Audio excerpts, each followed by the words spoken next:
Hi, I'm Bruce Huffman of the Distinguished Flying Cross Society. The Distinguished Flying Cross is our nation's fourth highest award presented for valor in flight. We would like to tell you the story of a great American pilot. We hope you enjoy his story as much as we've enjoyed bringing it to you.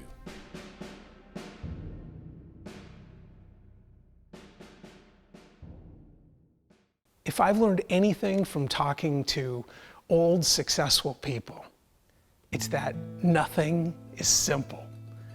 There aren't any secret books, there aren't any top 10 lists, there are no formulas for success.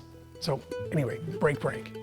I was seated next to this woman on an international flight, and I knew I had to make a friend, or else the next 9 hours were gonna be really awful. So we got to talking, ironically, about success. Why some people make a difference in life and other people don't. She said, if everything becomes easy, you stop working. Now that was a really interesting thought because it made me think. There are people out there who don't work at all. Have you ever wondered why some people succeed and other people don't? Well, I'd like to introduce you to Steve Pisanos. Steve Pisanos was a youthful, reckless punk. He was also an illegal alien. And he became an American hero.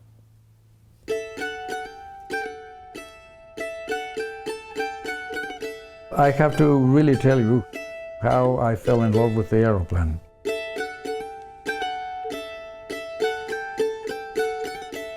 I was about 13 years old on my way to school one day, and all of a sudden a biplane of the Greek Air Force appeared overhead, and it began to do the most astonishing acrobatics I have ever seen. I stood right there with my mouth wide open, a pounding heart, and the guy tumbling, looping and snapping and everything, and when it flew away, I said to myself right there, and I remember those words to this day, when I grow up, I am going to become a military aviator and nothing else. From then on, school and books meant nothing to me. I began to skip school and walk some 25 kilometers to the aerodrome to watch the airplanes fly. I was really totally crazy. And of course, by doing that, I didn't graduate from school, with any flags and diplomas. I was a third-class student, and I couldn't really try when I tried to get information about joining the Air Force Academy, I didn't have the qualifications. So it was then when I said to myself, to heck with that, I'm going to go to America. Of course, I had no money, I couldn't speak English, and I didn't have anybody here to really, help me. So on his 18th birthday, and without saying anything to his folks, Steve joined the Greek Merchant Marine, and he got a job on a 10,000-ton freighter. And they left Greece on the 23rd of March for a place Steve had never heard of before, a place called Baltimore. On board the ship, I had learned from a guy, one of my firemen I was working with, that he had been there before in Baltimore, and they went to New York to see his friend's uncle. I said, how did you go to New York? You don't speak English. No, I said, you don't need to speak English. The only thing that you need to know is a ticket for New York, to buy your ticket. I had repeated those words when I was traveling cold down below as an assistant fireman about 1,000 times, so I knew exactly what I was saying.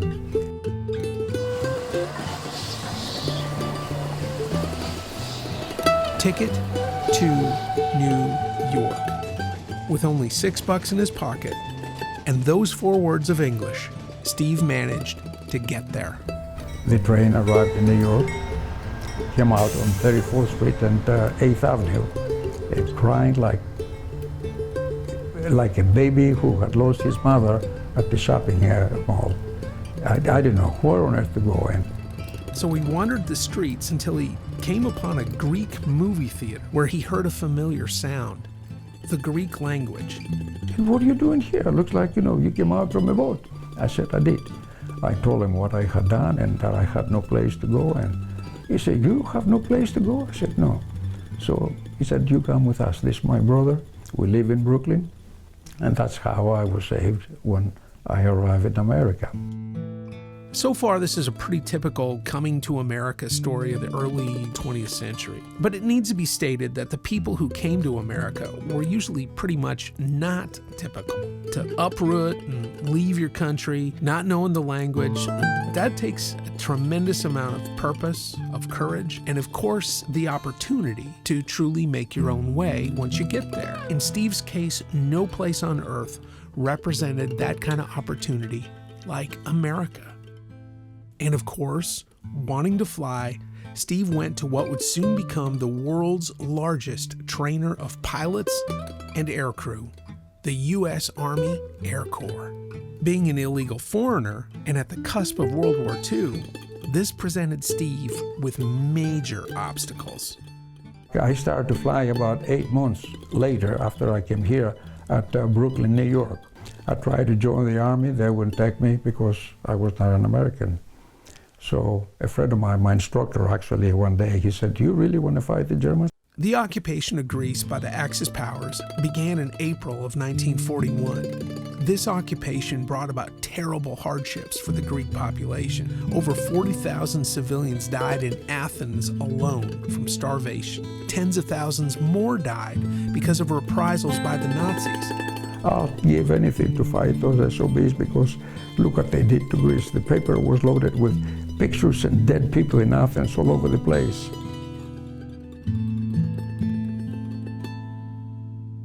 My instructor says, "How would you like to join the RAF?" "But John Hinton." "John," I said, "I can't go to England." No. He said, "The British are here." 3 fighter squadrons, called Eagle Squadrons, were formed by the RAF with volunteer pilots from the United States. It was then when John Hinton said to me, "You get your logbook and your license and go to the Waldorf Astoria Hotel in New York City. On the 13th floor, there is a room that has a sign outside, Clayton Night Committee." Their mission was to bring Americans to Canada in order to prepare for the battle that the Allies would eventually fight, even though the U.S. at the time was neutral. 50,000 Americans wanted to fly for the RAF, but only 6,700 made the grade, including one very enthusiastic Greek. A month later, I was working at the Park Hotel. I got a telephone call and I was informed by Squadron Leader Graves I was accepted to join the Royal Air Force. Now, for most of the time that Steve had been in America, he'd been working at the Park Hotel, and his big concern was how he was going to break the news to his German boss that he signed up to fight against his German boss's country. My God, I thought he was going to get up and punch me in the face. He got up and he hugged me like he was my father. He said, "Steve, I want you to go there and give hell to Hitler and his pals. They have ruined Germany." And my God, I got his blessing, and we had the biggest celebration, in the town of Plainfield at the Park Hotel for my departure. Now, Steve flew a lot of different airplanes in combat. He flew the P-51, the P-47, and the British Supermarine Spitfire. And when I asked him which airplane of his that he'd like me to draw, he asked that I draw his Spitfire. And of course, I had to ask why. Well, first, the Spitfire is a beautiful airplane. As a design, it's a wonderful blend of curves, and it's just perfectly proportioned. Secondly, it was the airplane that he flew in combat for the first time. But thirdly, the Spitfire represented Steve's crazy multinational life, as he was still a Greek citizen, fighting a European war against the Germans in a British airplane decorated with American markings. I was not an American. And then later on, of course, the U.S. came over to England, and they immediately wanted to get all the Americans from the RAF. My God, they took me in the 4th Fighter Group, even though I was not an American because they needed the pilots. Anyway, it was there where he announced, he said, Lieutenant Pisanos is the first individual ever in American history to be naturalized as a U.S. citizen outside the U.S. continental limits. By 1944, Steve was flying the P-51B with the 4th Fighter Group, and on March 5th of that year, he added more victories to his tally, bringing his confirmed victory count to 10. However, that day would begin another improbable turn of events that took him out of the cockpit and on the run.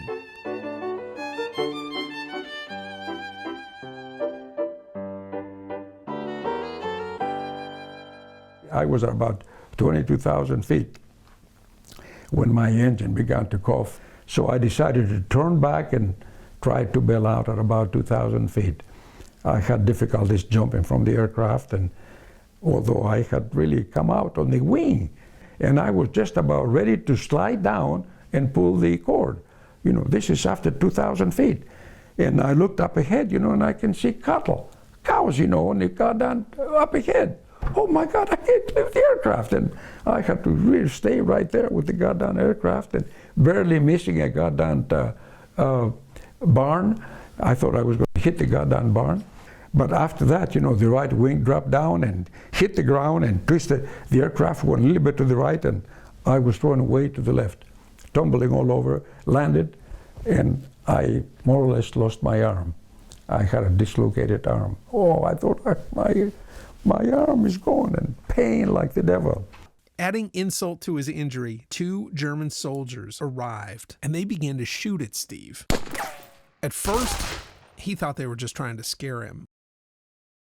But the second salvo, they hit the goddamn vertical stabilizer of my Mustang like this.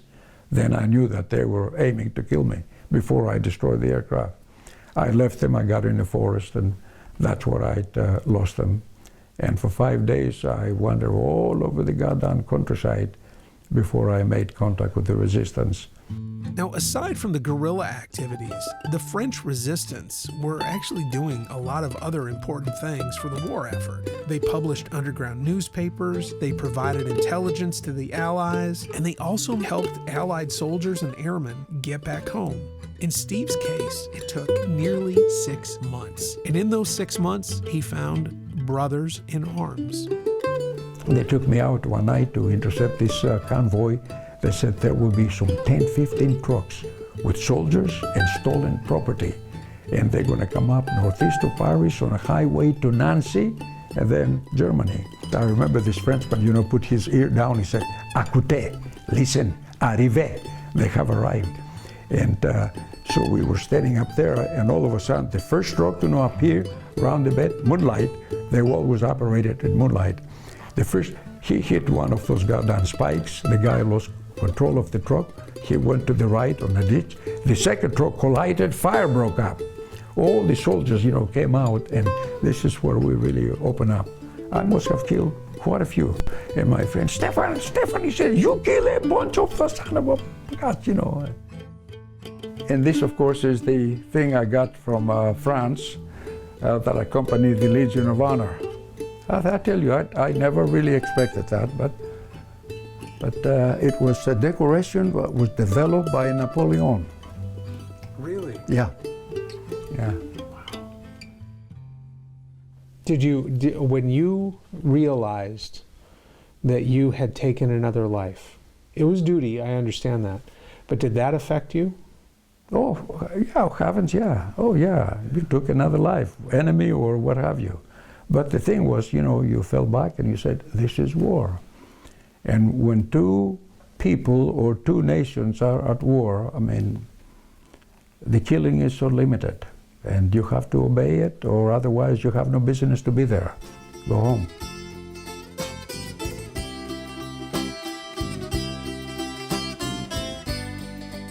With the fall of Nazi Europe, Steve was repatriated, and he ended the war as a highly decorated American ace fighter pilot.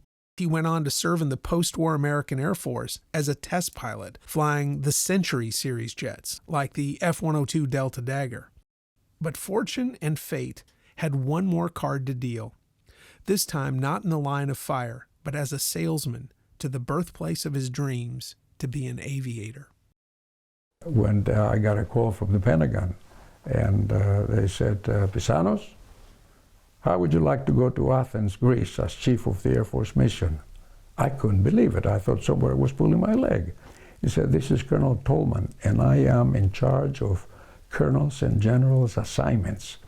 And I asked my people to get me a colonel who can speak Greek, fighter pilot background, and Vietnam background. And he said the only card the IBM machine kicked out was Pisanos, Pisanos, Pisanos. So he said, you're it. The reason they really picked me up was that the Greek Air Force was trying to buy a new fighter. There would be three competitors: us, the British with their Jaguar, and the French with their Mirage. Then Spiro Agnew came in town. The ambassador introduced me to Spiro. And now, Spiro Agnew was a Greek-American politician, and he served as the 39th Vice President of the U.S. under Richard Nixon. Spiro's father was also a Greek immigrant, and Agnew himself was also a veteran, serving with the 10th Armored Division in Europe during World War II. All of a sudden, Spiro Agnew looked at me and he waved at me, come over. Spiro said to the Prime Minister, you see what we do with Greeks you send to America? Colonel Pisanos was born here. He came to America, and look at him. I said, Mr. Prime Minister, as I told the Chief of the Air Force, we have tested the Phantom in Vietnam. Then I said, Mr. Prime Minister, Washington has told me, and I told the Chief of the Air Force, we're going to support you with spare parts for the next 20 years. This was 1972. 10 days later, all the papers in Athens, the Air Force will buy the Phantom. In fact, the station chief, CIA chief, he said to me, Steve, if the French invite you for dinner or something at their place, do not accept.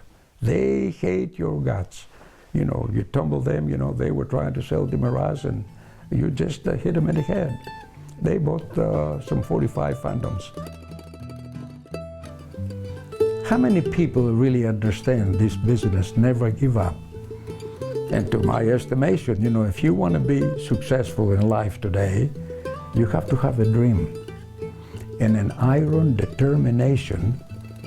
And the third item, never give up. Have you ever given up? No. No, never. No. The word freedom is written on the flag, the American flag. If you look closely, you can see an invisible word in there, freedom. People cannot see it, but I can, because I respect the flag, and I love the American flag, because it helped me fulfill my dream.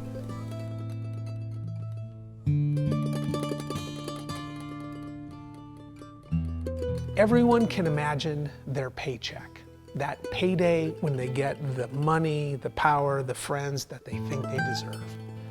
But that stuff never comes easily.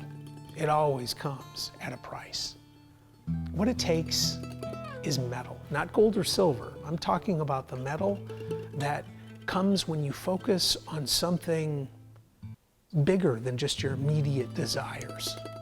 Now, there are a lot of forces out there that want us to divide, to think small. But for me, when I'm tempted with those thoughts, I'm really grateful for people like Steve Pisanos, who achieved a bigger life. A life bigger than himself, a life bigger than his family, a life even bigger than his country. A life where he was successful because he had the freedom to be who he wanted to be.